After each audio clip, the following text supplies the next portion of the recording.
We've heard this all before. We heard it in 1999 with Marshall. We heard it in 2004 with Utah.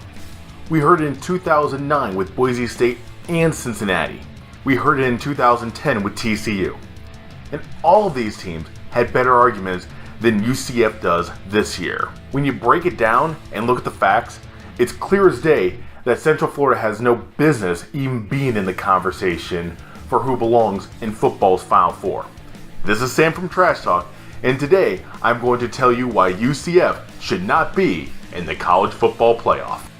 But they went 13-0 last season. They beat Auburn. Look, there are so many problems with this argument, and I hear it all the time. To begin, the selection committee cannot look into some magic crystal ball and see that Central Florida is going to beat Auburn in the Sugar Bowl. So that information is pointless to go on, and here's the information the committee had when making their decision on UCF last year. They had just one win over a Power 5 team, and that was Maryland, who finished the season at 4-8. A week before the final rankings were released, UCF had to come from behind to beat South Florida. And the day before the rankings were released, they had to come from behind again and beat Memphis for the American Athletic Conference Championship. Now, personally, I'm not one for style points, but when you only have 12 or 13 data points to go by, you have to look at how teams beat other teams. This is what the committee had to work with, seeing a team that barely scraped by South Florida and Memphis. And you're telling me that the committee should put them in with the 4 best teams in the nation instead of Alabama? But what's even worse and more annoying is when people talk about how UCF beat Auburn and how Auburn beat Alabama, so that means that UCF is the best team in the nation. Give me a break. It doesn't work that way. It just doesn't. So let's try this with a different team. South Alabama beat Troy. Troy beat LSU. LSU beat Auburn. And then Auburn beat Alabama. See what I mean? And it doesn't even work when you talk about head-to-head competition. Because last year, Syracuse won 4 games. You know who one of those victories was over? Clemson. But here's another problem. UCF White Knights don't even use this argument consistently. Last year, when many of these same people were talking about how deserving UCF was, how many of them cited a 6-7 season last year capped by a loss at the Auto Nation Cure Bowl? And honestly, that's how it should be. For example, the committee should not look at how lukewarm Michigan was last season. You know, losing at Michigan State, getting blown out by Penn State, losing their last 3 games to close out their season. That should not be how the committee sees the 2018 version of that team up north. And Central Florida shouldn't be judged on how great of a coach Scott Frost was. In 2013, the fracture between the football schools of the Big East and the Catholic 7 was just too much. Growing instability in membership, a stronger focus on football, and a shrinking focus on basketball create a fundamental divide in the goals of the then 15 teams. The Catholic 7 took their ball quite literally when you think about it, invited Butler, Creighton, and Xavier along to form their own Big East conference without blackjack and hookers. At the same time, the football schools created their own conference, changed the name, invited Houston, Memphis, SMU, and UCF to their playground, only for Rutgers and Louisville to be like, this is lame, we're going to the big boys' yard, and then leave for the Big Ten and ACC respectively. After which, the new American Athletic Conference went on a raid of Conference USA, pilfering East Carolina, Tulsa, and Tulane, and then inviting Navy over because why not? There's a reason this conference lost their automatic bowl bid when the New Year's Six in the college football playoff replaced the then BCS. This is a conference that has struggled to maintain relevance in the national college football picture since the rebranding. Before the 2017 season, they only had one team finish in the top 20 of Jeff Seagram's computer rankings. It was the 2013 Louisville Cardinals, who then bolted for the ACC after that season. Since then, the conference has been no more competitive than like the Mountain West when it comes to competing with the big boys in the Power 5 conferences. And honestly, that's why we don't give much credence to the idea that the Mountain West or Conference USA or the MAC or the Sun Belt or, in this case, the American Athletic Conference mean a whole lot in the grand picture of the college football playoff. And this is why, when we look at Central Florida's resume, you run into the following problem. First point that every UCF apologist is going to make is that the Golden Knights are undefeated. And they're right, they are. You know who else is undefeated? North Dakota State, Princeton, Ferris State, Tarleton State, Valdosta State, Ouachita, Minnesota State Mankato, the other Notre Dame, Mary Hardin Baylor, Wisconsin Whitewater, the other St. John's, Mount Union. You can just hear the apologist now, but that's different. How? All the same arguments that the apologists use can be applied to Central Florida. Each and every excuse. The players can't control the schedule. They've beaten everyone put in front of them.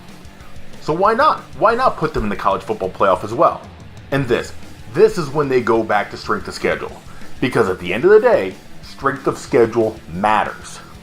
And unlike pro sports, where strength of schedule is pretty uniform top to bottom, there is a stark difference in the schedules at the collegiate level, even within individual conferences. And instead of using anecdotes, let's do Central Florida a favor and actually dig into their schedule. Because Marshall won at Clemson, Utah beat Texas A&M, Boise State beat Oregon, Cincinnati beat 3 top 25 teams on the road, and TCU beat 2 top 25 teams away from Fort Worth. So maybe we can find something in the Knights' schedule. First point that every UCF apologist is going to make, one big defense of Central Florida, is that since they do play in the American Athletic Conference, 8 of their games are already spoken for. It's not the Knights' fault that they have to play East Carolina, or SMU, or UConn. But let's look outside their conference. Who have they beaten? Pittsburgh, the Coastal Division champs from the ACC, they're ranked in the top 25, or were until they lost to Miami last week. But they're also a 20-plus point underdog this weekend against Clemson. So that tells you how much faith the bookies have in them.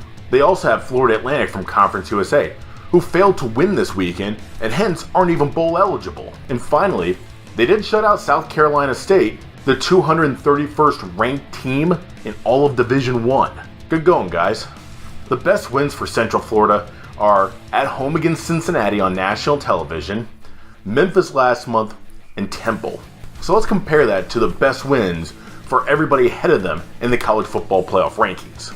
Alabama shut out LSU on the road, shut out Mississippi State, and beat Mizzou. Clemson beat Texas A&M on the road, Boston College on the road, and Georgia Tech on the road. Notre Dame beat a 10-2 Michigan team, beat Northwestern on the road, and destroyed Syracuse in New York. Georgia, Missouri, Kentucky, Florida, all away from Athens. Oklahoma has wins against West Virginia, Texas Tech, and Iowa State, all on the road. Ohio State beat Michigan again at home, plus wins at Penn State and Michigan State. Michigan beat Penn State by 35. Got revenge at Michigan State as well. All of these wins, each and every single one of them, is more impressive on their own than UCF's best win at home against Cincinnati last weekend. Yeah, it bears repeating, Central Florida hasn't lost to anybody yet. But who have they played? Has UCF had to play host to Alabama yet? Has UCF had to open the season at Notre Dame? Did UCF have to go to Death Valley to face LSU? Or to the Swamp to face Florida? Or go into Dallas to battle a resurgent Texas team? Each and every one of these losses is a battle that Central Florida hasn't had to face yet and won't have to face this weekend. Ohio State has had 6 games that are objectively tougher than a home game against Cincinnati. So does Alabama. Each and every one of them has had to play about a half dozen games that are objectively tougher than a home game against the Bearcats. And these are the one-loss teams that UCF apologists want to see the Knights leap over. Am I saying that there's no hope for UCF? No, there is hope. But when this schedule was put together, it was put together knowing that Central Florida would not be in line for a spot in the college football playoff, regardless of whether or not they went 13-0. So, how can Central Florida get into the conversation for real? 1. The easiest way is to join one of the Power 5 conferences. Geographically speaking, they are a perfect fit for the SEC and ACC. And while I'm sure the Big 12 would consider them, given the fact that they welcome West Virginia, who was nearly 900 miles away from their nearest Big 12 rival. 2. Schedule somebody. You guys didn't have a problem going to Georgia in 1999, or Alabama in 2000, or Happy Valley in 2013. By the way, those 3 games I just listed, you guys won all of them. So why limit your schedule to teams like South Carolina State and Furman or Austin Peay? 2-step solution. You don't have to do both of them, but at least one of them, so we can at least talk about you for real. Alright everybody, hope you enjoyed your Thanksgiving weekend, you enjoyed your turkey, you didn't run over 94-year-old Peggy at the mall on Black Friday while getting that 60-inch TV, and you enjoyed all the football this weekend. This is Sam from Trash Talk. Thanks for watching, and goodbye. Be sure to like this video, share it with your Central Florida apologist friend to get under his skin, and subscribe for more content like this, hopefully weekly. Thanks again for watching. Goodbye.